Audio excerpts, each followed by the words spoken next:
Assalamualaikum warahmatullahi wabarakatuh. Saya Dinda Rizky Ramadi dari Prodi Akuntansi ingin mempresentasikan tugas bahasa Indonesia saya yang telah saya resum dengan judul mengaktualisasikan diri melalui artikel ilmiah. Kegiatan pertama yaitu membangun konteks teks artikel ilmiah. Dalam membangun konteks teks artikel ilmiah, yang pertama kita akan menelusuri model artikel ilmiahnya terlebih dahulu, kemudian merekonstruksinya, dan akhirnya kita menciptakannya sendiri sesuai dengan pokok persoalan yang diteliti. Yang kedua yaitu kegiatan menelusuri dan menganalisis model teks artikel ilmiah. Artikel ilmiah merupakan salah satu jenis teks akademik yang biasanya diterbitkan pada jurnal ilmiah. Jenis-jenis teks akademik yang lain yaitu seperti buku, laporan penelitian, tesis, disertasi, ulasan, dan sebagainya. Yang pertama, mengeksplorasi struktur teks pada artikel ilmiah. Struktur teks pada artikel penelitian dan artikel konseptual. Hal yang utama pada konvensi penulisan artikel penelitian adalah struktur teksnya. Yang B, struktur teks pada artikel populer.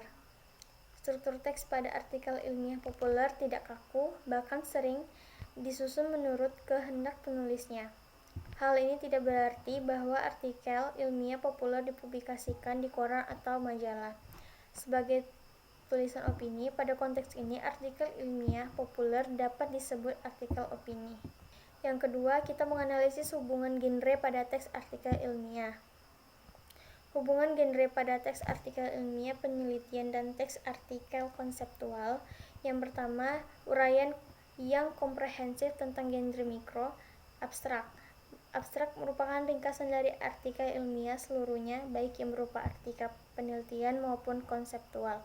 Semua isi bab pada artikel dimasukkan ke dalam abstrak. Yang kedua yaitu pendahuluan. Dalam bab pendahuluan berfungsi sebagai pembuka artikel ilmiah.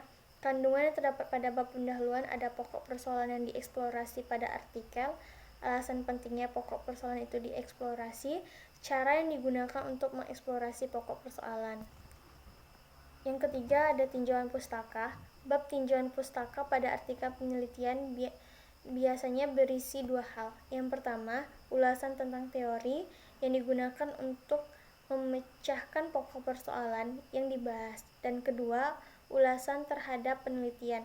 Penelitian sejenis yang telah dilakukan oleh orang lain atau oleh penulis artikel itu sendiri, dan terkadang bab tinjauan pustaka juga dilengkapi dengan kerangka pikir. Yang keempat yaitu metodologi penelitian. Bab metodologi penelitian pada artikel penelitian membuat uraian tentang jenis desain dan tata cara pelaksanaan penelitian, termasuk langkah-langkah yang ditempuh pada bab ini. Dijelaskan secara rinci pendekatan metode, teknik pengumpulan data, dan teknik analisis data. Yang kelima yaitu hasil. Bab hasil hanya terdapat pada artikel penelitian. Isinya adalah sajian temuan-temuan penelitian sesuai dengan klarifikasi data yang ada. Yang keenam yaitu pembahasan. Bab pembahasan berisi pembahasan dan penjelasan mengenai temuan-temuan penelitian dari berbagai sudut pandang. Teori yang telah disajikan pada bab tinjauan pustaka. Yang ketujuh yaitu simpulan. Bab simpulan baik pada artikel penelitian maupun pada artikel konseptual berisi uraian yang menunjukkan bahwa pokok persoalan yang disajikan pada bab pendahuluan telah diperlakukan sedemikian rupa dengan hasil seperti yang telah disajikan pada pembahasan.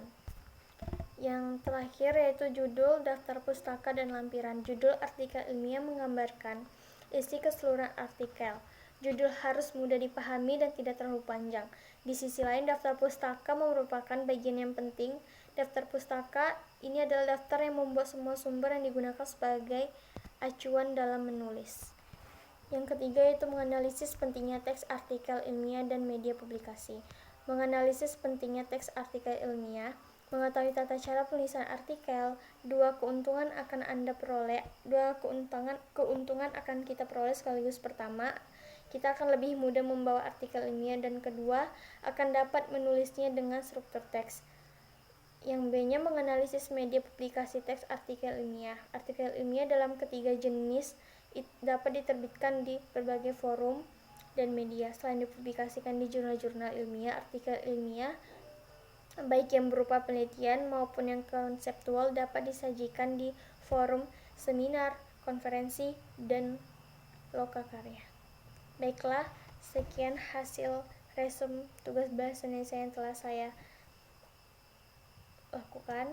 Apabila ada kesalahan, mohon maaf. Wabillahi taufiq wal hidayah. Wassalamualaikum warahmatullahi wabarakatuh.